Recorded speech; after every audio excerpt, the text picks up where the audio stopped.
আসসালামু আলাইকুম দর্শক, আজকে বেলাবেলির ঝামেলা ছাড়া খুবই সহজ এবং খুবই মজাদার একটা নাস্তার রেসিপি শেয়ার করব। আজকে আমি বেলাবেলির ঝামেলা ছাড়া আলু পুরি তৈরি করে দেখাবো। আর এই আলু পুরিটা খেতে খুবই ভালো লাগে এবং ছোট বড় সবাই অনেক বেশি পছন্দ করে। তৈরি করতে যে সকল উপকরণ লাগে সকল উপকরণ সবসময় আমাদের হাতের কাছেই থাকে। কিভাবে আমি এটি তৈরি করে নিয়েছি, আমি একদম নিজের মতো করে তৈরি করেছি। আর এটি কিভাবে তৈরি করেছি জানার জন্য পুরো ভিডিওটি প্রথম থেকে শেষ পর্যন্ত দেখার অনুরোধ থাকলে সেই সঙ্গে প্রতিদিন নতুন নতুন রেসিপি পাওয়ার জন্য আমার চ্যানেলটি সাবস্ক্রাইব করে রাখার অনুরোধ থাকলো। এই আলু পুরি তৈরি করার জন্য প্রথমেই একটা ডো তৈরি করে নিব। এর জন্য আমি নিয়ে নিব 2 কাপ আটা।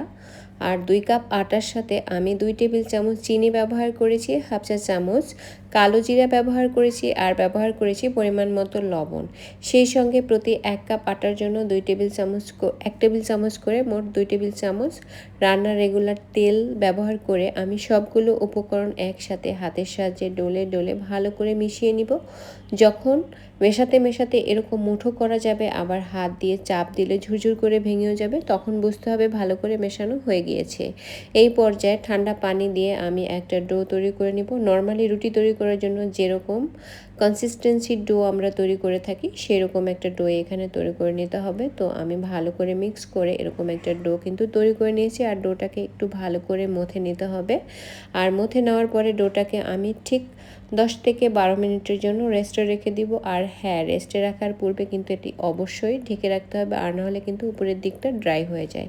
এইদিকে আমি এই পুরি তৈরি করার জন্য একটা পুর রেডি করে নিব। আমি 4-5টা আলু সেদ্ধ করে খোসা ছাড়িয়ে ম্যাশ করে দিয়েছি আমি প্রায় দুই চা চামচের মতো ঘি, সাথে আরও ব্যবহার করেছি 1 টেবিল চামচ লাল মরিচের গুঁড়া এবং হাফ টেবিল চামচ ভাজা জিরার গুঁড়া ব্যবহার করেছি, আরও পরিমাণ মতো লবণ।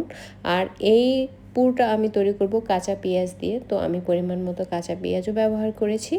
আপনারা চাইলে কিন্তু কাঁচা পেঁয়াজের পরিবর্তে পেঁয়াজ বেরেস্তাটাও ব্যবহার করতে পারেন। তো আমি আজকে এই উপকরণগুলো ব্যবহার করেই পুরটাকে তৈরি করে নিয়েছি। আমার এটা তৈরি করা কিন্তু হয়ে গিয়েছে। আর অবশ্যই একটু লবণটা চেক করতে ভুলবেন না।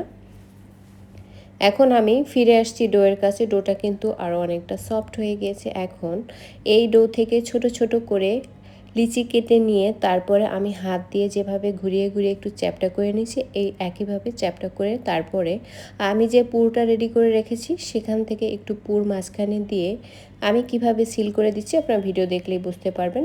তারপরে আমি পুরো কাজটা কিন্তু হাতের সাহায্যে করে নেব, কোনো বেলুন ব্যবহার করিনি। হাতের সাহায্যে চেপে চেপে চ্যাপটা করে নিয়েছি। যতটা সম্ভব চ্যাপটা করা যায় ওই পর্যন্ত চ্যাপটা করে কিন্তু নিতে হবে। তো আমি প্রত্যেকটা পুরি এইভাবে হাতের সাহায্যে তৈরি করে নিয়েছি। আর এটি তৈরি করতে খুবই সহজ হয়, বেলাবেলির ঝামেলাও থাকে না। এখন জাস্ট এই পুরিগুলোকে ভেজে নেব। তবে এই পর্যায়ে কিন্তু পুরিগুলো আপনারা চাইলে ফ্রোজেন করেও রাখতে পারেন। আজকে আর আমি ফ্রোজেন করব না, প্রত্যেকটা পুরি আমি আজকে ভেজে পরিবেশন করব। আর পুরিটা ভাজার জন্য আরেকটা বিষয় অবশ্যই মনে রাখতে হবে, তেলটা যাতে খুব ভালো করে গরম হয়। আর চুলার আঁচ না অতিরিক্ত হাই না অতিরিক্ত লো, কোনোটাতেই কিন্তু পুরিটা ভাজতে যাবেন না।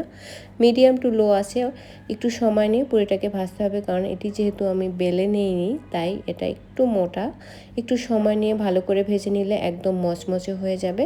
আমি উল্টে পাল্টে তারপরে দুটো পাশই একদম গোল্ডেন কালার করে এই পুরিটাকে ভেজে নেব। পুরি ভাজার সময় অবশ্যই তাড়াহুড়া করা যাবে না, যাতে করে পুরির সব দিকটা খুব ভালো করে হয়ে যায়, কোনো ভেতরে কাঁচা ভাব না থাকে সেদিকে অবশ্যই লক্ষ্য রাখতে হবে। তো আমার পুরিগুলো কিন্তু ভাজা প্রায় হয়ে এসেছে। আমি আরও একটু কালার এনে তারপরে তেল ঝরিয়ে নামিয়ে নিব। আর একইভাবে আমি সবগুলো পুরি কিন্তু তৈরি করে নিয়েছি। প্রত্যেকটা পুরি কিন্তু অনেক বেশি ফুলকো হয়েছে, শুধু ফুলকোই হয়নি, খেতেও কিন্তু অনেক বেশি মজা হয়েছে। এখন শসা আর পেঁয়াজ দিয়ে তৈরি সালাদ বলেন বা যে কোনো ধরনের সস বলেন, সব কিছুর সাথেই কিন্তু এটি খেতে অনেক বেশি মজা হবে। আমার আজকের আলু দিয়ে বেলাবেলির ঝামেলা ছাড়া তৈরি এই পুরির রেসিপি যদি আপনাদের কাছে ভালো লেগে থাকে তাহলে আমার চ্যানেলটি সাবস্ক্রাইব করে রাখবেন, পেজটি ফলো দিয়ে রাখবেন এবং নিয়মিত লাইক কমেন্টে শেয়ার করে আমার চ্যানেলের সঙ্গেই থাকবেন। সবাই অনেক ভালো থাকবেন। আল্লাহ হাফেজ।